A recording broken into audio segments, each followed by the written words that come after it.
Semua orang punya foto, tapi tidak semua orang punya kenangan yang bisa dipegang.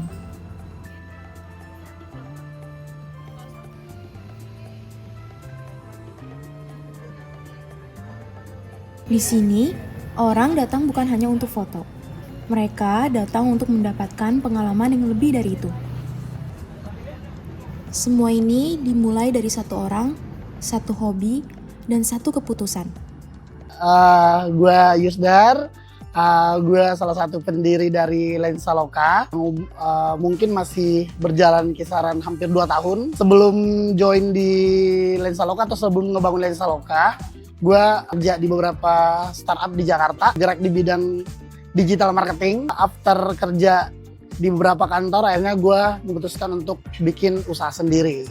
At the time, gue masih belum fokus ke sana dan akhirnya di tahun 2025 gue punya kesempatan untuk bikin Lensaloka yang mana fokusnya itu ke industri fotografi. Sebenarnya momennya tuh datangnya pas di tahun 2025 di mana gue merasa bahwa ketika gue kerja di Jakarta, gue banyak nimbrung dan banyak koneksi gue yang mungkin bergerak di bidang fotografi juga. Ada kesempatan ketika gue punya modal, akhirnya gue putusin untuk bikin usaha. Kenapa gue memilih Photobooth? Karena gue hobi di industri fotografi dari gue SMP. Kemudian gue pengen orang ngerasain hobi gue. Di tengah dunia yang serba digital, mereka justru menoleh ke belakang dan menemukan sesuatu yang ternyata masih dirindukan.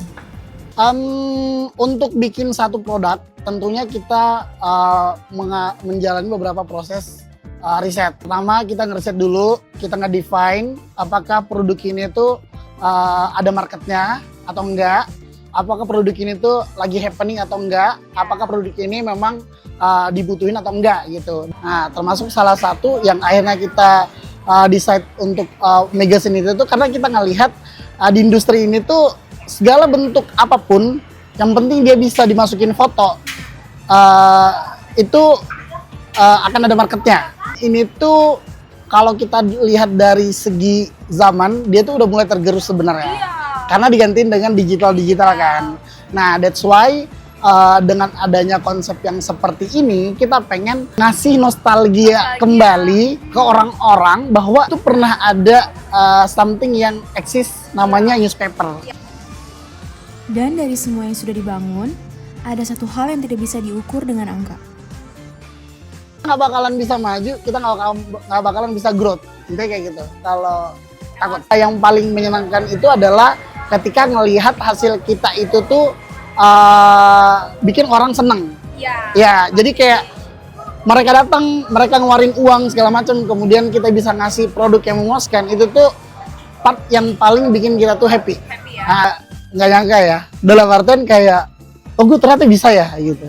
Yang dulunya mungkin kayak cuma kita pengen buat kenangan di HP doang gitu kan, ibaratnya kayak cuma ya udah foto kemudian ada fotonya hasilnya bisa kita nikmati sendiri, tapi ternyata akhirnya kita bisa mewujudkan dengan orang juga nikmatin. Itu satu yang ketika gue ngeliat orang foto tuh kayak gue punya usaha ya, oh orang happy ya dengan hasilnya gitu, oh orang nggak merasa, padahal mungkin di tengah-tengah kayak gempuran kita ragu, gempuran takutnya itu pasti ada. Cuma ketika mereka ngeliat mereka foto itu kayak wah gila ternyata kita ada titik ini gitu. Ya jadi itu yang agak lumayan bikin emosional. Kayak oh ternyata gue bisa ya gitu.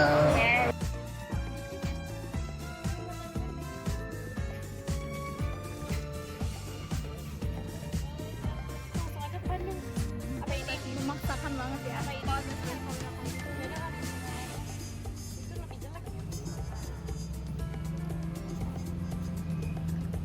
Tapi, sebuah visi tidak bisa berjalan sendiri. Di balik kenyamanan pelanggan, setiap hari ada yang memastikan semuanya sudah siap. Halo semuanya, nama gue Darren. Gue di sini sebagai PIC tim dan PIC Photobox. Halo semuanya, gue Daryl. Di sini gue sebagai PIC booth dan operasional Lensaloka. Kalau keseharian gue sebagai operasional tuh ya seperti operasional pada umumnya, lumayan padat juga, dimana gue harus nge-maintain semuanya, semua alat-alatnya. Kita juga ngecek itu secara berkala sih setiap hari sih, karena kan juga selamanya yang kita udah jalanin sekarang nih aman terus kan, pasti tiap hari ada aja itu kan drama-dramanya. Dan ketika booth sudah penuh, semua kerja keras itu terbalaskan. Reaksi pelanggan yang sering gue lihat itu tuh pokoknya awalnya tuh orang-orang biasa aja ya kalau misalnya ngelihat Photobox kita. Tapi setelah kita approach untuk mereka foto dan mereka mau foto, abis itu keluar outputnya, mereka kayak kaget gitu sih sama hasilnya karena hasilnya sebagus itu. Di kerjaan ini tuh part favoritnya itu kalau misalnya Photobox kita tuh udah ngantri panjang banget. Ya itu kalau misalnya setelah foto mereka senang dengan hasilnya, itu yang paling satisfy untuk gua sendiri.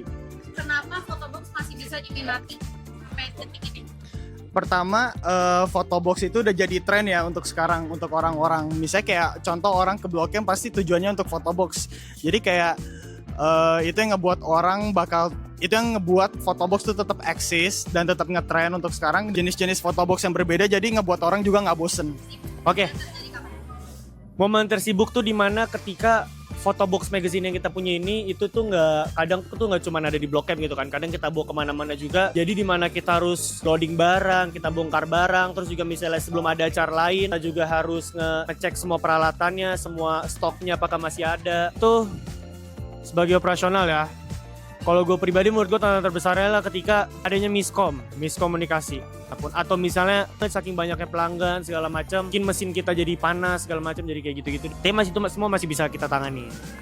Ya intinya yang gue harapin itu orang-orang yang mau foto di magazine Photobox Lensaloka ini tuh ngerasa nggak rugi waktu mereka ngeluarin duitnya, karena waktu mereka udah bisa ngeluarin duitnya itu, mereka pastinya berharap lebih dong dengan hasilnya. Dan Lensaloka juga memberikan hasil yang terbaik untuk customer-nya, jadi mereka juga merasa tidak rugi gitu untuk mengeluarkan duitnya. Gue nggak baca. Apa ini aja satu? Apa ini? Dan lo mau yang mana? Deh. Pada akhirnya, ukuran sebuah usaha bukan hanya soal seberapa besar ia tumbuh, tapi seberapa banyak orang yang pulang dengan senyum.